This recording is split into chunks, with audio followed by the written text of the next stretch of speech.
Phil Larsen is CMO at Halfbrick in Brisbane, Australia. He leads the marketing initiatives that have helped Halfbrick gain over 150 million players. Today he's here to discuss the perfect launch, reaching fans and new audiences. Please give a warm, casual Connect welcome to a truly awesome guy, Mr. Phil Larsen. Thank you. Thank you. Can you hear me okay? Is that working? Yep. It's weird. I can't hear it, but anyway. Quick show of hands. I just want to get a sense of who we're talking to. Like, who's a developer? Game developer. Yeah, that's good. There's a lot of you. Awesome. So yeah, I'm Phil. We're going to get right into it. I won't deal with all the, hey, Halfbrick thing, because hopefully you should know at least some semblance of that. So I want to right into the info. The perfect launch. Your game is so hot right now. I just sort of wrote that. It's really good to get that buzz, so that this is definitely what we want to talk about. Number one rule, be prepared. It's stupid to say that, it's really simple, but it needs to be kept in the forefront of everyone's mind, even during development. As marketing, I work with our teams from day one. As soon as they come up with the idea for the game, I'm already sort of jotting down notes and thinking of things that we can do as we go along through development. Definitely don't wait to plan launch when you've submitted. I know it's really hard to sort of manage your time and figure that stuff out, especially if you're a smaller team. But definitely make sure that you've got everything kind of planned out, or at least you've got an idea of what you want to do so that you're ready to execute once you submit. That's basically the same thing. And consider the time it takes to create and execute marketing tasks. If you don't have much experience with this, it can be surprisingly long.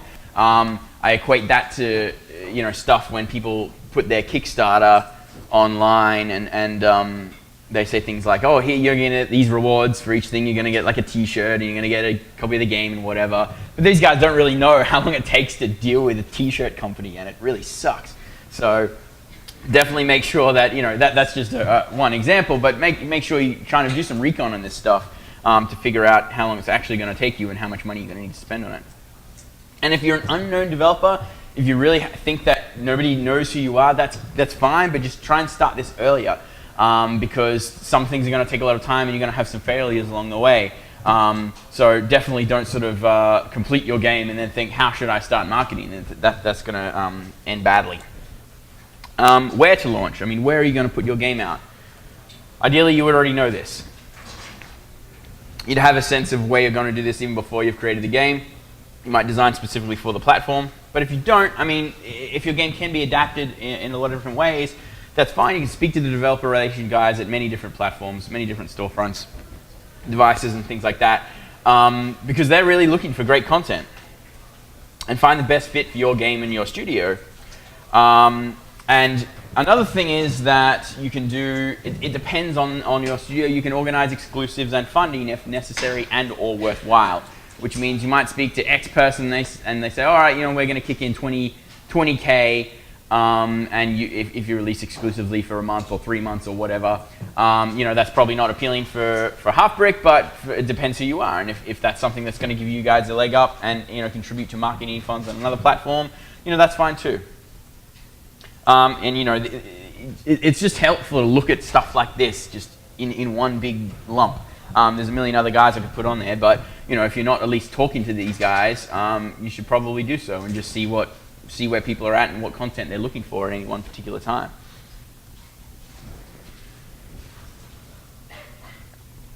All right, so try chatting to app stores and media guides early.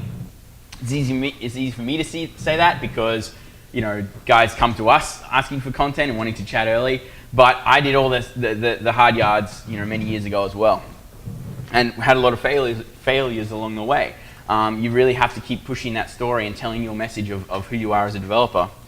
Create your quick pitch and have your build that works instantly. So many times guys have come up, hey, you want to play my game? Sweet, load it up, crash, bam. Well, I don't have time to deal with this right now.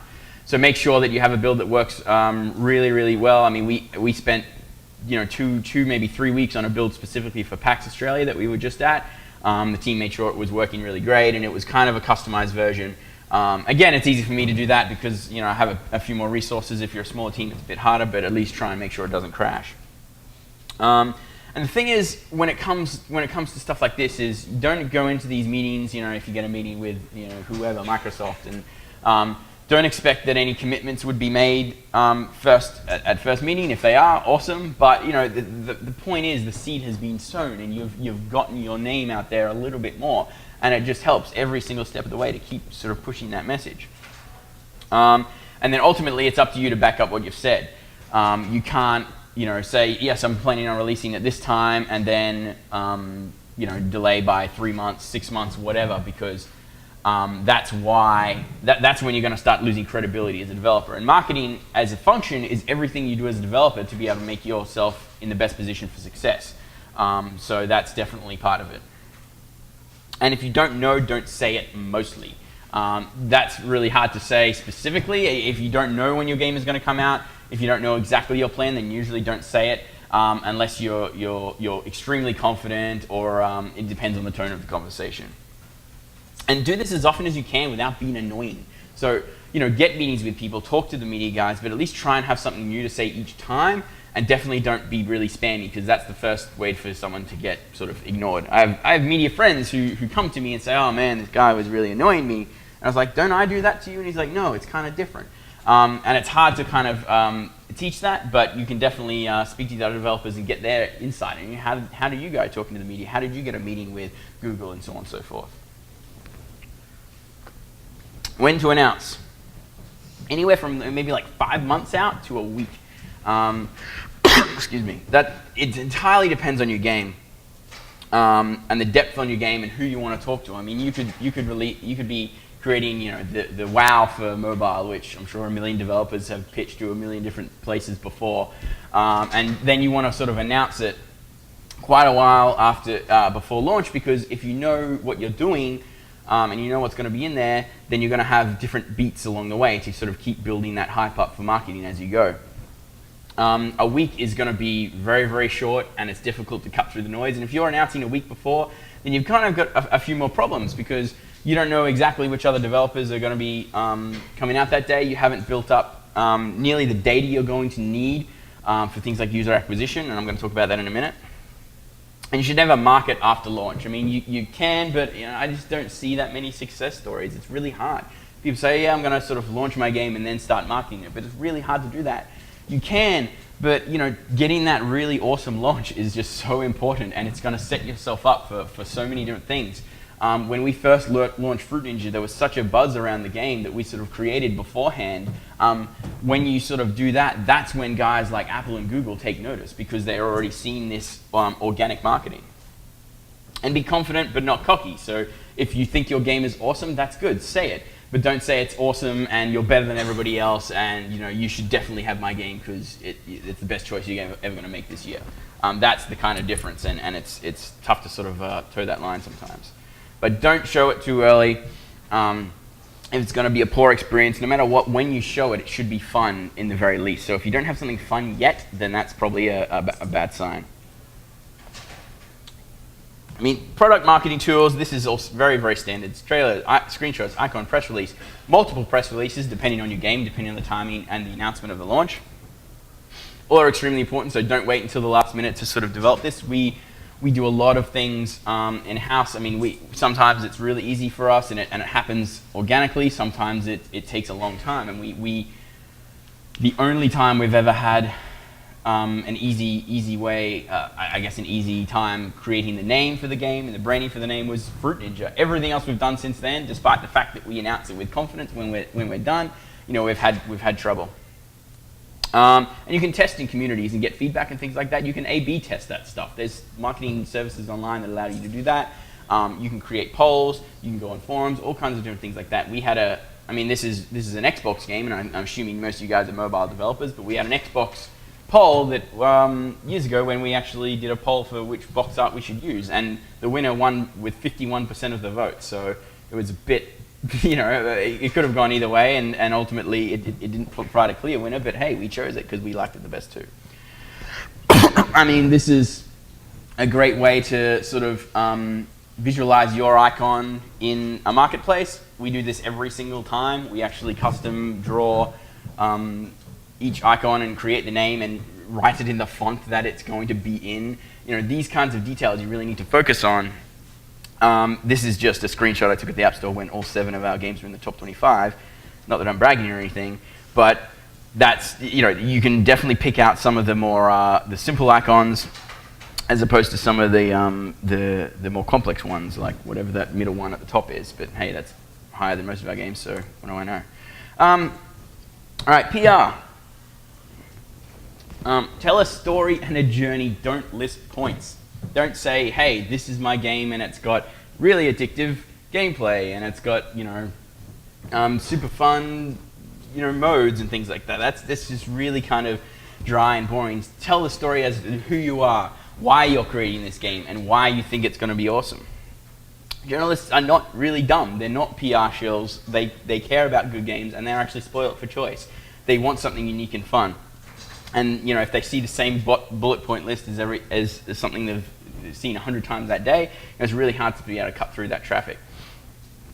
So what I try and say is, what makes your game cool, not unique? I mean, you can say, okay, what makes it unique and innovative and things like that, but that could be said for a lot of things. But what makes this insurance plan so unique? Doesn't matter. It's still boring. It's not cool. What makes your game? What people will want to play it for? And that's not saying don't make your game unique, but it still needs to be cool and fun at its very core. Sending preview builds is definitely an option. You'll only need to do that very strategically. If you do that unsolicited, then that's bad, because you're putting the work. You need to do as much work so that journalists do the least amount of work to be able to cover your game.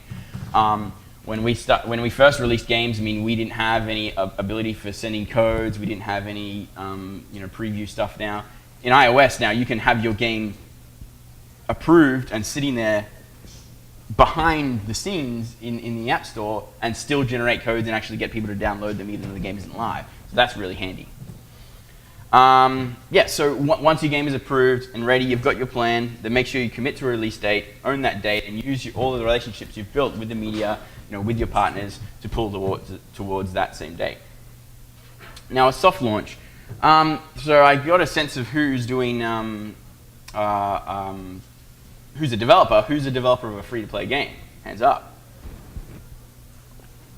Basically the same amount of people. So a soft launch is definitely something you want to consider. Standard practice for most games today. 2 to 3 months is a good benchmark. You can easily soft launch for 2 weeks, 3 weeks, a month. If you're soft launching for 6 months, there's probably something wrong, or you're probably splitting too many hairs. Is your game free to play, obviously? And this time should be spent exclusively on operations and monetization, not development.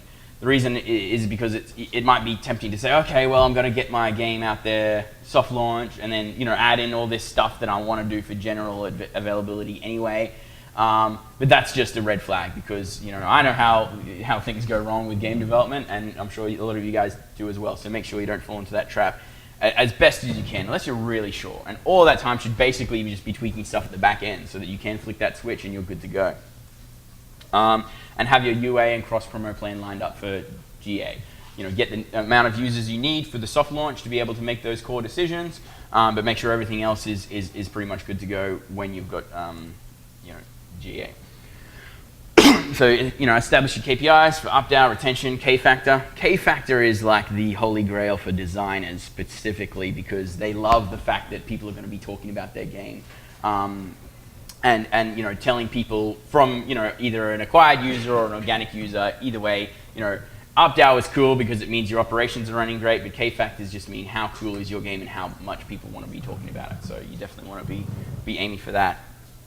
Australia and Canada, usual choices for soft launches. We're doing one in Australia soon-ish. So, user acquisition. Why are you doing it is the first question you need to ask yourself. It's absolutely, I wouldn't say it's absolutely necessary, because it pretty much works best for free-to-play games on mobile really only. And since you guys are doing that, that's fine. But you really need to approach this carefully, because it's an easy way to lose a lot of money. And you're doing it because you think you're supposed to. That was my biggest criticism with some of the messages that are going out to you guys these days is that, you know, user acquisition and is your sole avenue of success, and then you'll focus entirely on that without, you know, forgetting about all the other stuff too, which is okay, and there's definitely success stories, but make sure that you apply what people are telling you to your own games, and make sure that you're doing it because you're pretty confident, and well, if you're an expert and you know how to work the data, and if you know how to optimize that monetization, retention, engagement, so on and so forth. You know, can you afford $2 per install? And $2 is pretty good. Can you afford $5 per install? You know, you read a million different things about how much it costs, you know, hit the top charts these days. This is a generalization of things that I've read. $100,000 to hit, you know, the top echelons of the charts there, and it varies between paid and free. And here's the other thing. You know, I didn't want to talk about UA too much because there's about 800 other sessions at Casual Connect that will talk about that. But if you're not happy with the results, you know, this is your game, this is your money. If you're not happy with the results of your you know, UA partner, and you should ideally have multiple, then just go like this and walk over to the next booth where the UA marketing people are there. And then if they suck, then do this again. All right. So make sure that the people are giving you the shit you need to succeed, because you don't have to have any money or any time to waste. And is this your first game? You know, consider your network LTV, which means that, okay, well, if you have your own cross-promo tools, if you have your own backend, or you're using another service completely, then make sure you consider the cross-promo you can do, and increase that LTV across your network as well. If it's the first game, well, obviously, you know, you're doing what you can. And as soon as you can, take ownership of the user, which means you get them to engage with you at many different points throughout the purchase funnel. And that includes social, you know, YouTube, Twitter, Facebook. If you have your own accounts, if you have some kind of deal with your, you know, proprietary leaderboard and achievement provider to be able to get some certain data, you know, get as much of that as you can so you don't have to spend as much next time, and you're able to sort of maximize that. So get your budget in line for velocity, you know, day 7 and day 14 retention, things like that. You need to make sure that you're not just being, okay, well, I'm going to spend $100,000 the day I launch and hope it goes well. That's really difficult. So you need to make sure you sort of plan for that kind of thing. And that's where the soft launch can really help too. And it's entirely different strategies for unique games and genres. I don't want to overgeneralize, but you know, I've seen people walk around trying to sell their ad service without actually playing the game. You're saying, you should definitely put ads in your game, and they didn't even play it. So I'm like, well, come on, you need to play the game and really give that premium service to make sure that you're giving the developers the confidence they need that, you know, their game specifically is going to be targeted and their users are going to be, you know, segmented well for that game. And what are your KPIs as a studio? You know, what do you want to be? Do you want to be king? You know, do you want to be Halfbrick, or do you want to be something completely different? You want to establish a new model. You need to sort of set them up for yourself.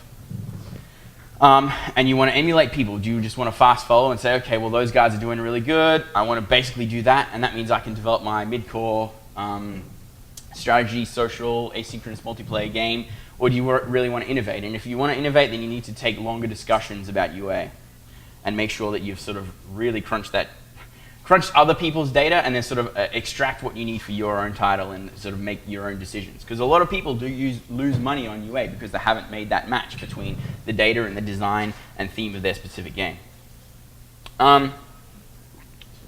So, I mean, our approach to free-to-play is like, we try, you know, we're absolutely working on this stuff. You know, you'd be stupid not to. But, you know, the approach is that, you know, we try not to just, you know, fast follow. We try not to emulate. Saying, okay, well, do a free-to-play doesn't necessarily mean, you know, do an energy system or whatever. You know, my point for that is energy system. Someone thought of that, and there's 100 other great ways to monetize that no one's thought of yet. So you could be that person to do it. It'll still be free-to-play. It just means that you know, and it could still be the same genre of game. It just means you've created something unique. You know, that 5% innovation, 1% innovation, or whatever that'll help you get your game over the line. So what else? Web version, you could do that. Nimblebit did it with their NimbleQuest game, if you have the technological pipeline to make that happen. And then as soon as you've done that, you know, it's easy to get a lot of fans. Social content, you convert those fans to evangelists. Community engagement. You build goodwill, make sure you get a good reputation as a professional developer. Developer diaries. That's a way to actually speak to those fans and prove professionalism, and that's actually something you can use in meetings when you're talking to partners and say, look, this is what we're actually doing, here's how we're working. Brand partnerships. Your friends become partners. If you're friends with other developers, hey, maybe we should do a cross-promo together. Maybe we should work on some other kind of deal. Maybe we could do a co-branded game. These are all kinds of things that you should explore. Event demonstrations, real-time responses. As I said, we've been at PAX Australia. We go to a lot of different events and get people to play our games and get those responses that we can, and we also have some analytics in how they play as well in the back end. That's something we built into that event build and something you should definitely consider. Licensing program, be a creator. There's a chance that your IP is really, really strong, but you haven't spoken to the right people. Maybe they want to launch a toy line with you at the same time. Maybe one of your partners thinks that's great and wants to create some animations for it and create some webisodes. And it's easy for me to do this because we have an established brand already, but if you've got the time, you should definitely explore this as much as possible. And build mindshare. It all adds up, but you got to own your game. You got to make sure you're confident in what you're doing. And the one thing that people ask me, what's the one thing that really gets your marketing plan off the ground, really gets your launch to just explode? There isn't one. So you got to eliminate luck from the equation. If there was one thing, everyone would do it. You need to do all of these things as best as you possibly can and try and eliminate luck. Colossatron, I'll quickly cover this because I'm out of time. This is a new audience we're going for. This is a new game. Who's seen it? Anyone? Hands up. Yeah, so a few of you. We've got about 400,000 views on YouTube already for our trailer. The design for that could definitely be considered mid-core. It will deter some of our casual players, but the design and theme really conveys this dynamic world. So what we're going to do with all of that stuff I talked about before, all of this sort of pre-launch marketing and hype we're building up, and keep in mind, this is probably pretty much the earliest we've ever announced a game before launching. Segmenting and positioning is going to be awesome fun because we've got so much data that we can use to say, okay, well, we've got 400,000 fans on Facebook, 400,000 views on YouTube, let's look at that data, and then that's information we can bring to our UA partner and say, hey, we're really, really popular, 80% of our people are in the 18 to 25 male demographic, let's get your premium users on this, and don't sort of waste money where you don't need to in the UA sector. So you're analyzing the social graphs for your UA and Smart Push even before you launch. So everything that you do, you can get the data from and then apply it at launch in addition to all of the other marketing stuff that I talked about. And I'm out of time, so thank you. Thank you, Phil. We do have time for questions, but I'd like to lead off with a question, if I could, please. You're a marketing person.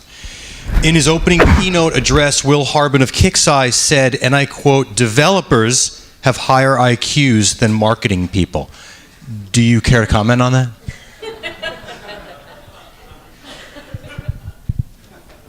Guy seems like a douche. No,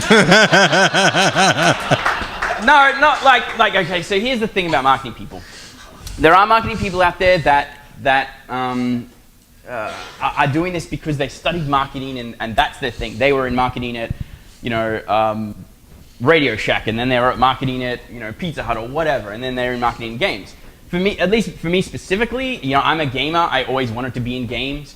I do a lot of design, but all my design skills channels through our game developers. So I think if you're passionate about games, and I think that's what the good marketing guys sort of end up separating from the guys who are just there for a job. Will Harbin, he's doing good. Don't get me wrong, but that's a pretty blanket statement to make, I guess. I agree. Questions, sir? Hang on for me. I'll be right there. We're going to bring you a microphone, that way we'll all be able to hear you. So you have your games on Facebook, on Android, and all these. How does multi-platform strategy help you, and is that something that you'll continue to pursue as you move forward, release on 3 or 4 platforms, or just there's an order that you prefer to go? Yeah, multi-platform's pretty interesting. We've typically, led on iOS, and then Android, and then Facebook, and so on and so forth. Doesn't necessarily mean we're going to do that in future. It's more like because especially platforms like Android are getting much easier to monetize on. Fruit Ninja was always paid, and we didn't really make much money on Android. So I think multi-platform strategy is really great if you have a diverse range of fans. As soon as we announce something for iOS, it means Android people are just asking us for where's the Android version. Facebook is something we're not as focused on because we really didn't get our expertise in that field, and everything's sort of transitioning to mobile as well. But when it makes sense from an ROI perspective and go, okay, well, we can create one specific feature or one specific version on Facebook that would help build our fan base and serve a specific purpose, then we'll definitely go down that way.